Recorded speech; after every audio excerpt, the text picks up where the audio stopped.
Hyvää päivää. Täällä keskustan teltalla puhuu 26-vuotias Samuli Mattila. Olen ehdolla eduskuntaan.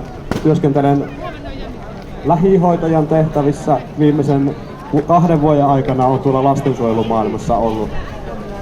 Miksi sitten minä pyrin eduskuntaan? Siksi, että tässä maassa on liian paljon pahoinvointia. Mielenterveysongelmat kasvaa. Syrjäytymiskehitys on viime vuosina ollut kovassa kasvussa. Erityisesti tämä näkyy maaseudulla asuvien poikien ja miesten kesken. Samaan aikaan kun tämän maan lapsiluku alenee, syntyvyys alenee vuosi vuodelta, samaan aikaan lapsiperheköyhyys kasvaa meidän yhteiskunnassa. Vuoden 2021 tilastojen mukaan 120 lapsesta 20 eli tuon rajan alapuolella.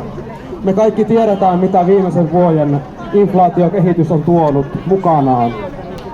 Tuo määrä, jotka lapsiperheköyhyyden alapuolella elää, on kasvanut varmasti todella paljon. Samaan aikaan tosiaan tähän maahan syntyy liian vähän lapsia. Ja tämä ei ole kestävällä pohjalla. Yhteiskuntamme, jos tämä aikoo olla 20 vuoden päästäkin hyvinvointivaltio, niin tästä maasta on tehtävä perhemyönteisempi. Sitä työtä kansanedustajana tekisin voimakkaasti. Hyvät ystävät, sote-palvelut vaativat raskaan korjaussarjan.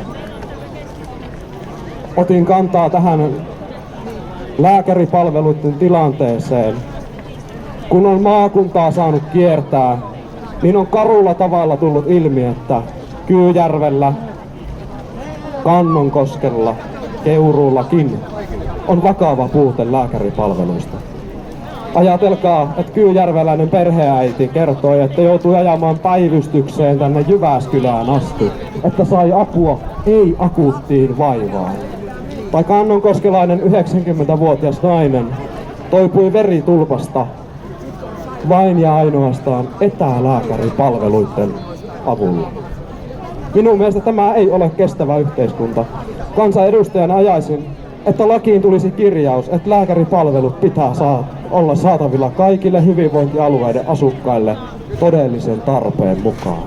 Ja niin, että se etäisyys on riittävän lähellä. Ei riitä pelkät etälääkäripalvelut. Hyvät ystävät, 140 numerolla Samuli Mattila.